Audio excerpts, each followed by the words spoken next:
Hey guys, if you're an American interested in attending a Premier League football match, or you're interested in the Chelsea hospitality experience, specifically the Under the Bridge hospitality package, then you need to watch this.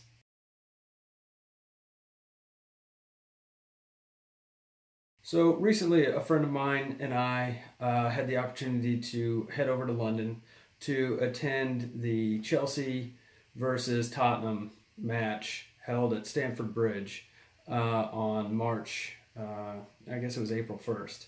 My buddy's a big Chelsea fan and I'm a big Tottenham fan, so that's the reason that we chose this game.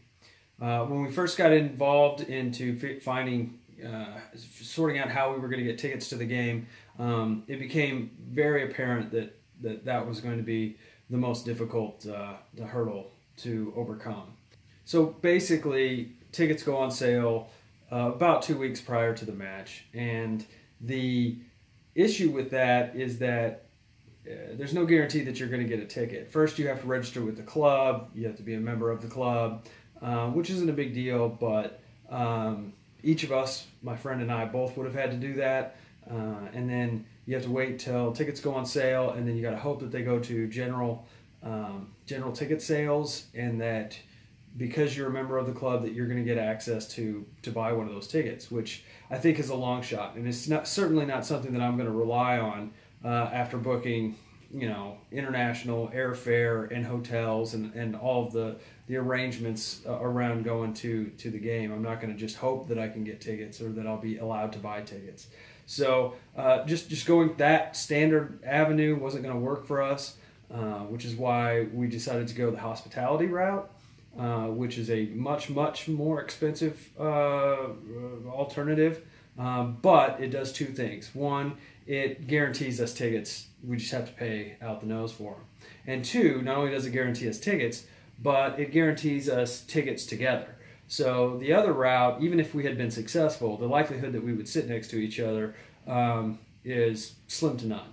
So in an effort to, one, be able to enjoy the game together, and two, to make sure that we did in fact have tickets and that we weren't going all the way over there or making all of the arrangements to go to the game and not be sure that we had tickets, the hospitality package was certainly the best way to achieve that. So this is a little bit about the hospitality package, specifically at Chelsea, and we chose to do the Under the Bridge package, mostly because that was what was available, and so that's what we did. But here's a little bit about that. So when you first get to Stamford Bridge, you got to go pick up. We had to go pick up our tickets, and tickets are at the will call for for the hospitality packages that are a special area. But the tickets came in a very nice envelope, and the presentation was really cool for the tickets.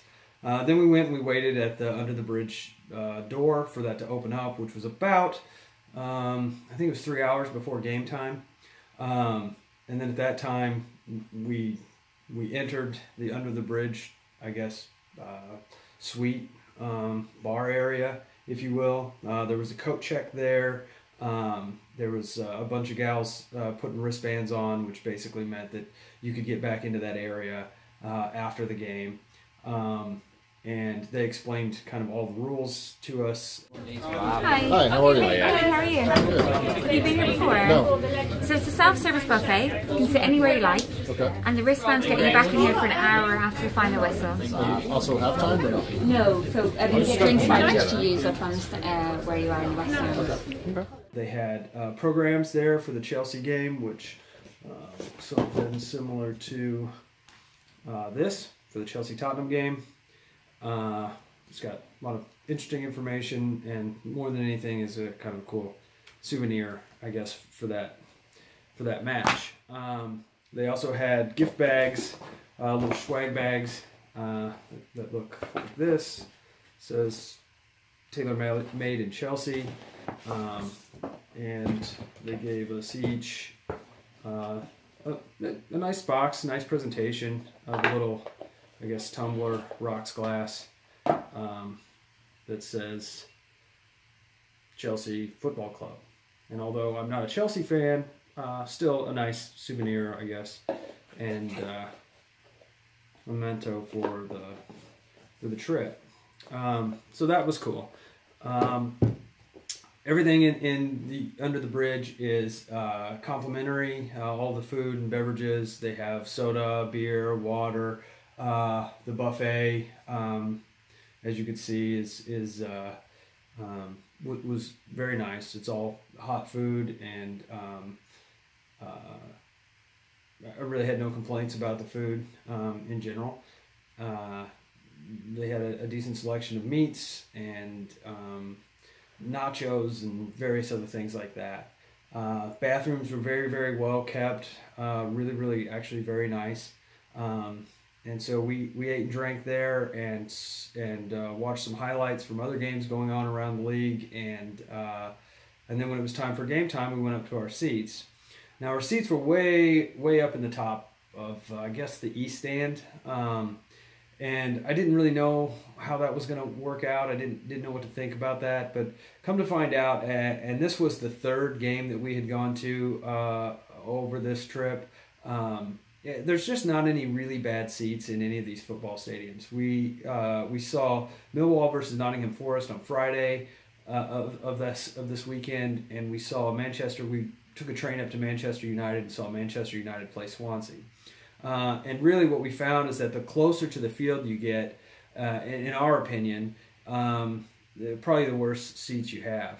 So in this case, we were way up high, and in a normal stadium like a baseball stadium here or a football stadium here, they're not as desirable seats, but these seats were great. I have really no complaints about the seats at all. I was kind of not sure about how the seats were going to be, but they were really, really decent. I could see the whole game, and being up above up above the pitch for the match, you kind of got a better feel of who's where, and it was more like watching it on TV. I think if you were closer down to the field, you can't see the movement of the players, you can't see the space.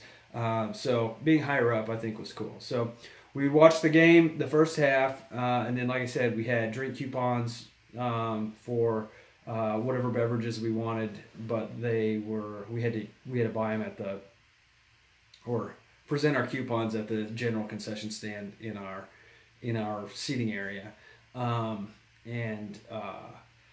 then we watched the second half of the game, and then after that we went back to the UTB lounge, and they served I don't remember everything. They served pizza and I don't know, some other stuff for food, and then the bar was open for another hour, so we took advantage of that.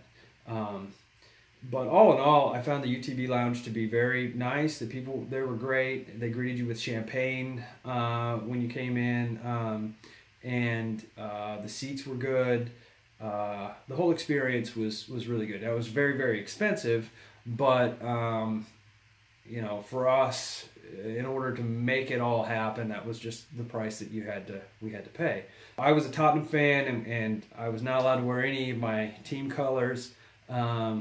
I found it difficult to not root, which we won 3-1 that day, which was the first time that Tottenham's won at Stamford Bridge in like 28 years, I think. So it was pretty exciting.